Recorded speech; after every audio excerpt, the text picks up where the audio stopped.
a couple of different things that I found this week that I thought would be great, and just to get our mindset in the right place. However, would still love to, oh, I forgot to say change Thanksgiving break. Okay, scratch Thanksgiving break. What's something that you're grateful for today? And you can type that in the chat. And I've been really spending a lot of time in gratitude, and we're actually gonna talk a little bit about that here this morning. And honestly, lately, I've just been very grateful for a lot of new people that have come into my life over the last probably couple of years, year to 2 years, and just the people that I've been able to surround myself with. I've really been grateful for, and so that kind of led me to want to talk about what we're talking about today. However, would love for you guys to type in the chat something that you are grateful for today. Yes, Monica, that's such a great one. I've had so many people say that they are so grateful for technology this year and health. Rochelle, yes, 2 full weeks off. I love it. I know I started really yesterday started me with 2 weeks. I'm taking till January the 4th, however many days that is. And I'm very excited about that too. Lots of great things. Yes, health again. Dawn, totally agree. At time with family and friends in our health. Yes, yes, yes, yes. Oh, that's great, Michelle. Yeah, that's great. Love it. So while you guys are continuing to think about what you are grateful for, I want to just show you this 1-minute clip, and then I'm going to share with you a lesson on generosity and gratitude. Let me hope that this plays. I saw this. Yes. Okay, hold on. I saw this on, I'm a big Simon Sinek fan. I saw this on Simon Sinek's Instagram, and then I went and listened to the podcast that he references. And so I want to share this with you guys really quickly. Decided to make a video, and I'm realizing I'm having a nostalgic moment. My hair going back to the beginnings of COVID when nobody got a haircut. Anyway, I need a haircut. So one of the things that I love about doing a podcast is I not only am I learning, but it's also making me hyper aware. I did an episode recently on the relationship between generosity and gratitude. And when we are generous, the only thing we need in return is gratitude. And the more gratitude we receive, the more generous we become. It's this wonderful relationship. And in this time of holidays and giving, I think some of us, and I've definitely suffered from this, friends of mine who are immensely generous, and I get very insecure and I think about, oh my goodness, I have to do something nice for them because they do something nice for me. And I started to realize that that's not exactly what people want when they're generous. When people are generous, they don't want generosity back. I'm sure they appreciate it, but that's not the transaction. That's not the relationship. When someone is generous to us, what we have to give, what we have no choice, what we have to give is gratitude. And the amazing thing is the more gratitude we give, the more generous people become, and it makes us more generous. It's just a magical, magical relationship. So when you have friends who are giving to you, who are checking in on you, seeing how you're doing, taking care of you for the holidays, sending you presents, doing nice acts of service for you, remember, go out of your way to express gratitude. Call them, say thank you, send a thank you card, anything you can to make sure that they know that you're immensely grateful for their generosity. And that's what we need more of in this holiday time. More gratitude. Have a good one. Take care of yourself. Take care of each other. Okay, so I love that. And I get asked a lot about just generosity. And so when Simon was sharing that, he was talking about this podcast that he did on December 8th with his friend Anne Marie. And Anne Marie, she develops like large shopping malls, and I don't know a lot about her. Honestly, I haven't had a chance to research her. However, there were a couple things that stood out. This podcast is great. It's really short. It's only like, I think 20 or 25 minutes. But there were a couple of things that stuck out to me about this. And so I thought that this would be great for us to talk about, especially since we're in the holiday season. So the first one was making people feel special and like they're the only person in the world. And he asked her, how do you do that? Because he was sharing like that she is one of those people for him. With as busy as she always makes him feel special. And that's something that I always want to learn too. And she said it's a learned action, but that it all starts with actually gratitude first before you're generous. And she said making an effort makes all the difference in the world, whether it's with your family, your friends, your coworkers, or the guy at the gas station. Making an effort to just show up, it doesn't cost you anything. She said, where he asked, when you're a crazy busy person and you run a lot of different directions, how do you still give and always be there for others? And she said, giving to others, it actually fills you up. And when you do it, or at least it should fill you up when you do it, you get like this great feeling from being generous. And a lot of you, I know almost all of you, are very generous people. And that's something that I really strive to do. John Maxwell always says nobody will ever outgive him. He's like the ultimate giver of all things. And so I really like to learn a lot about this. And sometimes people say, oh, it doesn't come naturally to me. Well, it may not come naturally to everybody, but the reality is if you're intentional and you make an effort, then you can do it. So he said that the precursor for generosity is gratitude. Before you can be generous, you actually have to have gratitude.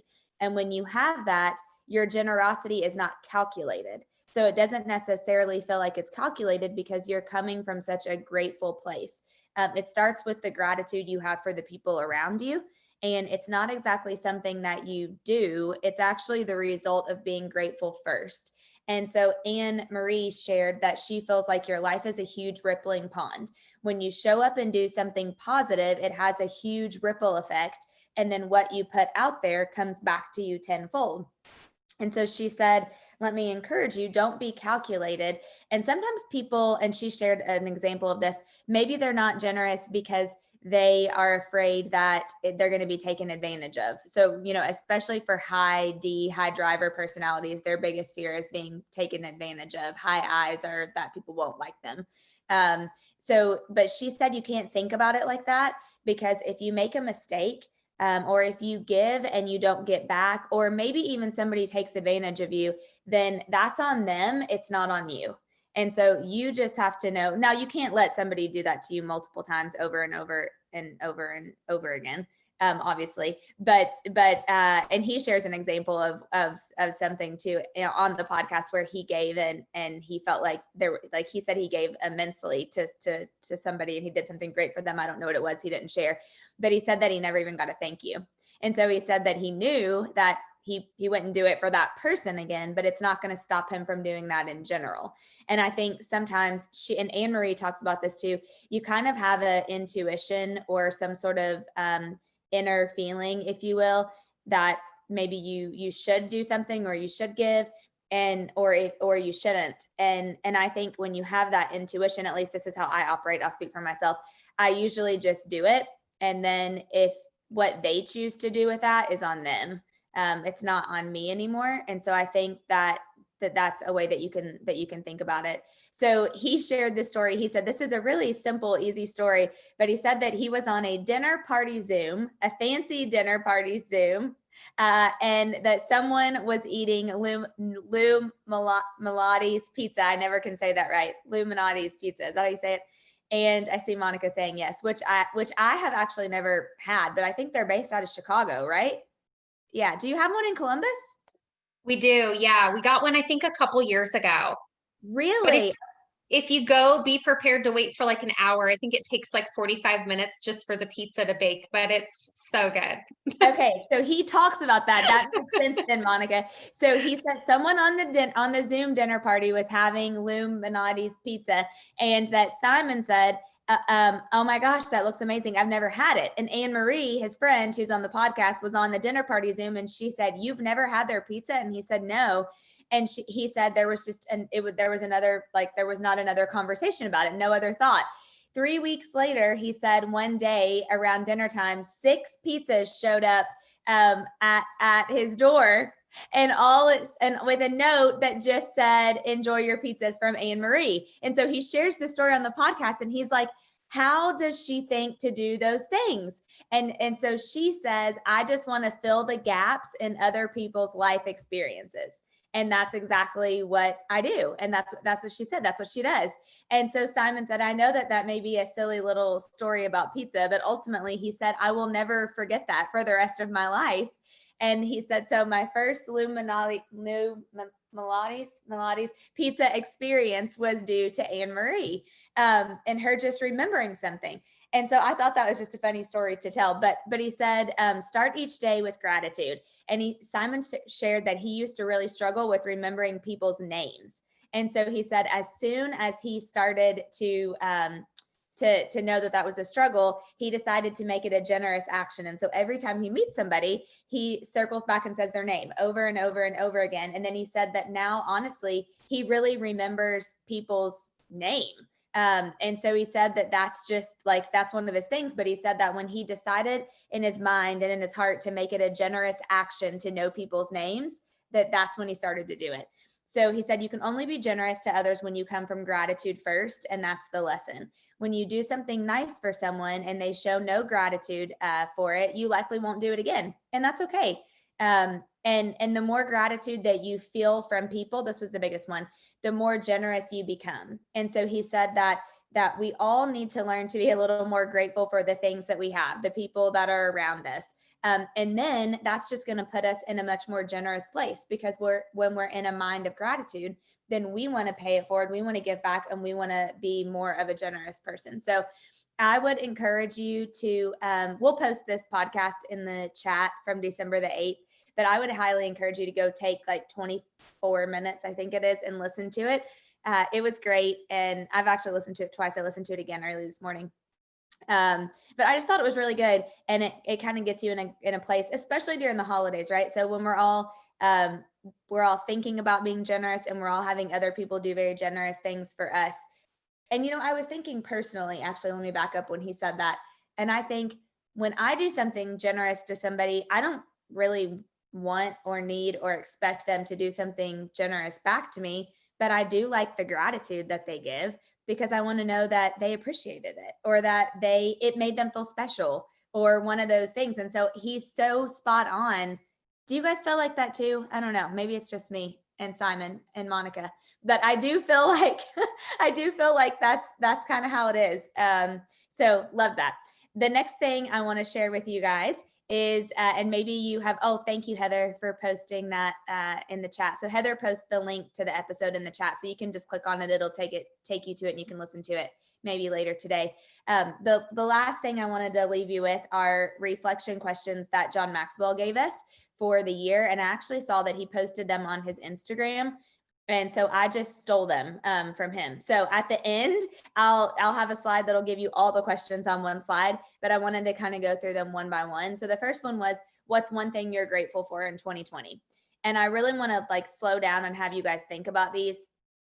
And the thing that I was most grateful for in 2020 was actually, believe it or not, was probably really the pandemic. And I know that sounds crazy, and I'm fortunate enough that I've not lost a loved one or a friend, and I know many people have. However, the pandemic put a lot of things into perspective for me this year, and it allowed me to be able to focus on priorities that I wouldn't normally focus on, because I get so caught up in work, which is not a bad thing. However, it's just a difference of priorities. And so it really allowed me to have a mind shift this year. And I've actually spent a lot of time talking with my coach, Terry, about this.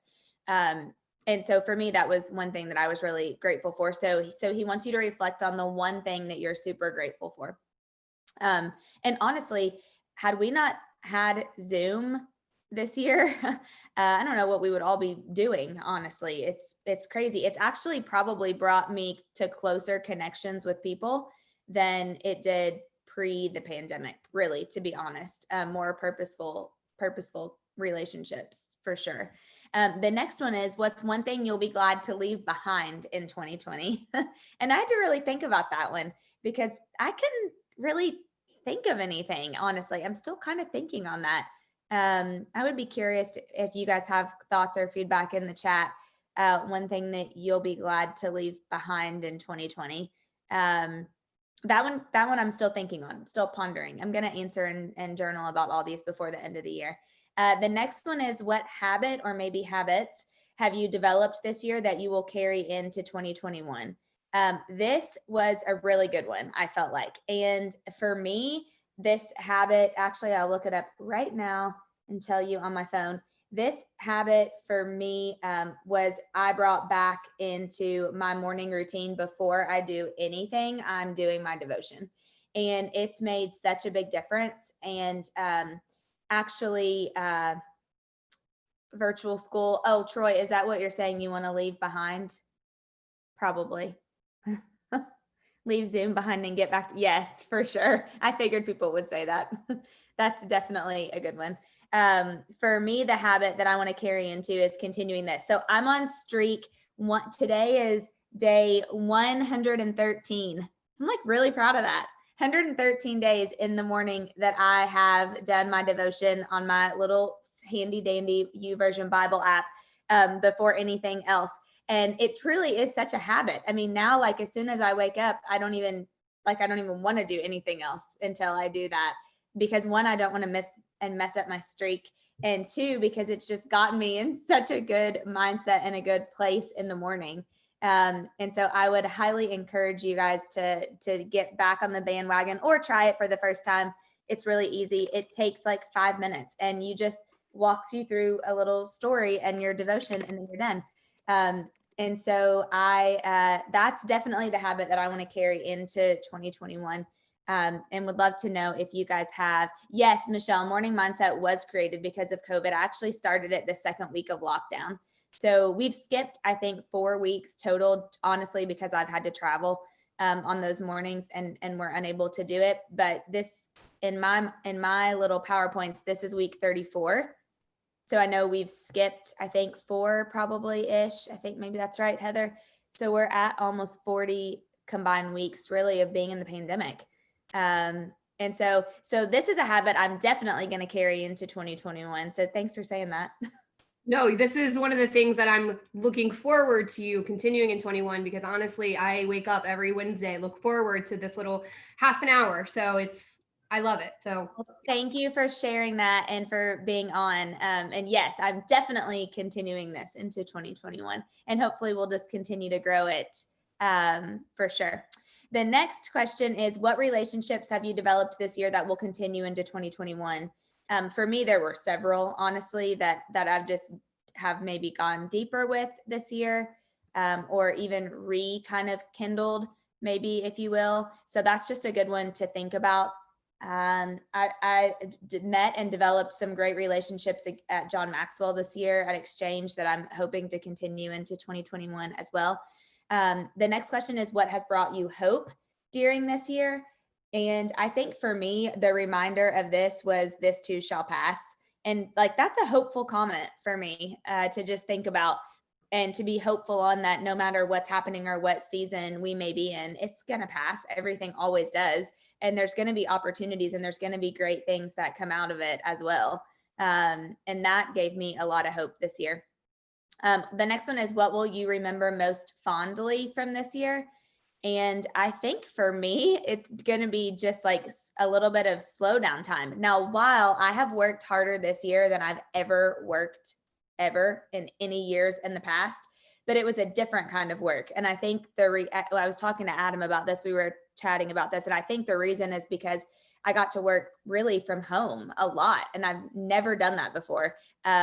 Frankie will seep into a massive depression once this stops. Does anybody else feel like their dogs have been so used to having you home and around more? But I think I'll just remember most fondly that while I worked hard, it was a different kind of work, because I wasn't traveling and flying 4 times a month and doing the things that take up a lot of time. There's a lot of missed time in that, I guess. So yeah. Dawn, that's really great in the chat, how people generally show will to be positive in a difficult environment. I think that is such a good one to remember, because when people rally together, great things can happen. And we had a difficult, like, I'm just thinking of our offices during this time, and I feel like our offices grew stronger this year culturally, really, to be honest. And it was probably my biggest fear going into this was, oh my gosh, we're going to lose the culture. We're going to not have like the culture that we have because people aren't together. But we did things different. And don't get me wrong, I would have rather had an in-person Christmas party than a Zoom Christmas party. However, we brought people together, and man, we had in Columbus, guys, some of you know, like 130 almost people. Okay, that's huge. Thinking about, that's more than what we have when we gather in person, if you take out people's spouses who they bring. So it's just, yeah, that's a great reminder. And I think that's one thing to really think about. And I totally agree, Amy, that people begin to appreciate the small things. I, for one, definitely am appreciative of the small things again. I think this year, more than anything, we've all been just reminded how important our health is. And sometimes that's just a reminder that we need. For me, for sure. Yeah, that's true, David. In-person events will be like, people will never have a problem with people showing up again. That's for sure. They'll want to get back. And then the second to last question is, what's your greatest wish for 2021? I'm still thinking on that one too, but what is your greatest wish for next year? And then what will you do to ensure that wish comes true? And so here's a little shot of all 8 of the questions together, if you guys want to take a picture of it, or we'll post it as well in the chat. But I just think that those are things that we can, great questions, leave it to John Maxwell to come up with like the greatest questions ever, for us to think about as we close out this year and we come in on 2021. And I know we've had like all these funny memes and all these funny things about 2020. And again, speaking from personally where I've not lost a loved one or anything like that, I still feel like this year was kind of a wake-up call, really, to be honest, in a lot of areas and in a lot of things. And I think there's so much for us to be grateful for from it, if we just choose to look for those things. And I think when we do that, we can come out with a different perspective, and ultimately really we can shift our mindset. And that was the whole reason why I started to do these on Wednesday mornings anyway, is just to give us a different mindset. So I appreciate you guys being on. I wish you a very Merry Christmas.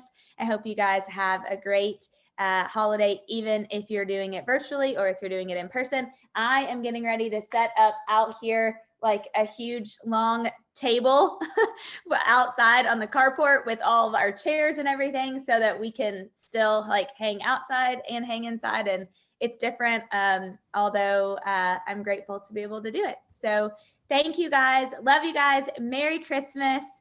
Thanks for being on, and I will see you next week. If you can come back. So thank you. Thank you, Dana. Merry Christmas. Merry Christmas, guys. See you next week. Yes.